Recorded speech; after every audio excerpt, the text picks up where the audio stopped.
So running for president, this next 2024 election is going to be some interesting contest as far as I can tell. And the fact that you threw your hat in the ring, I think, is part and parcel of the whole show.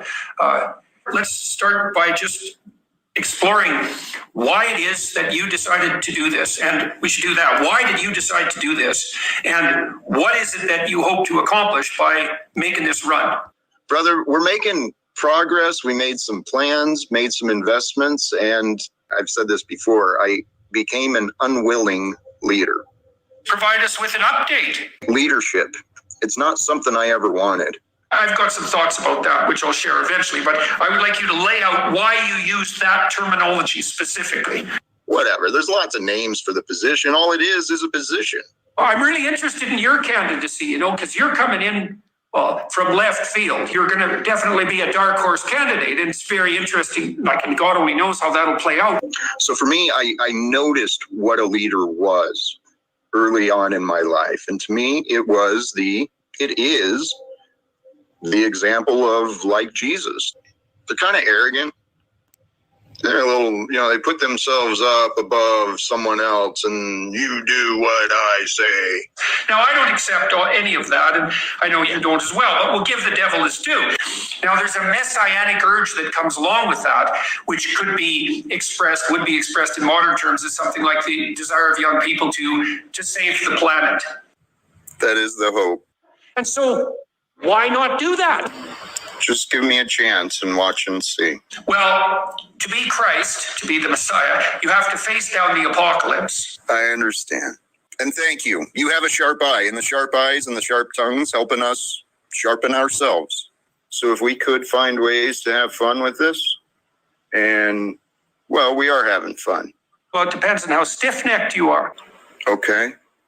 Well, if you're stiff-necked enough, and this is no joke, and I mean this, if you're stiff-necked enough, then you face the apocalypse. People learn better when they're having fun. Okay, but that's actually not true. Because if you can do anything, you have no direction.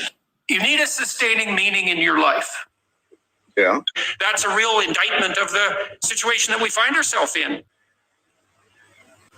Yeah. It's not only absurd logically, but I think it's tantamount to genocidal in its intent. So what's your formulation of the environmental challenges that confront us now? How do you construe that? Can you tell me where this line of questioning is going? What are you trying to understand about me? If the emergency you're confronting terrifies you so badly that you're paralyzed into immobility or tempted to aggregate all the power to yourself and become a tyrant, then you have defined yourself as insufficient for the job. You should be able to maintain a calm head regardless of the impending emergency, because there's going to be emergencies. And if you become a tyrant during an emergency, then you're a tyrant. You think you're like some expert of me, and here you are, you want to ask, am I being interviewed? You only have to ask a stupid question once. That's not true. Well, that's the adoption of voluntary responsibility. Look, everybody falls short of the ideal. Can you forgive me for being so stupid? You have this overweening, prideful, and ignorant requirement to put yourself forward as some kind of planetary savior. I have information you're ignoring. It's available for you to see. Please look at the facts. But that's not really freedom. What that is subjection to the rule by impulsive whims. You really have to ask, well, just what the hell is driving this? And the only answer that I can think of is that it's something fundamentally predicated on envy. Well, I've lived almost 50 years. I've done a lot of projects in and around the home. I've had business dealings in a variety of different ways. So to answer your question honestly, you know what? What's the fucking point? It's easy to be virtuous by having a messy life and saving the planet. And then it's simplest to save the planet by concentrating on one thing. If your policy requires compulsion or force, it's at least suboptimal. I didn't start with a goal to reduce the population of Earth, but God damn it, I'm there now.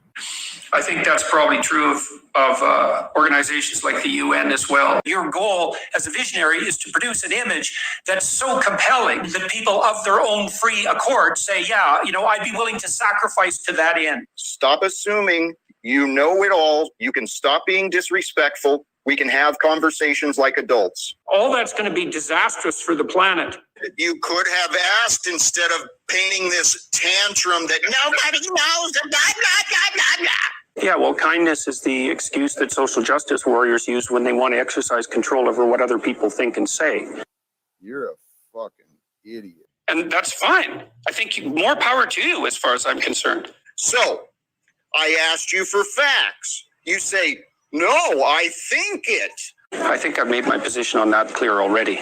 You misunderstood the question, and now I'm really at my limit with this guy. If you just say what you think, well, first of all, if you're wrong, you'll learn. Stop interrupting, please. A, you shouldn't lead, and B, you should learn. Okay, are you done? Your candidacy is sufficiently unlikely. You don't have faith in your heart. Okay.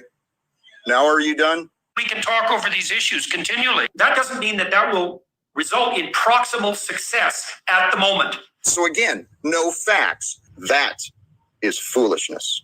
Look, no, it's not. I'm comfortable with what we shared. I got the message out of my inspirations about the light and the way we can connect and share. And there's a reason for that as far as I'm concerned, because male homosexuality is associated with heightened levels of creativity.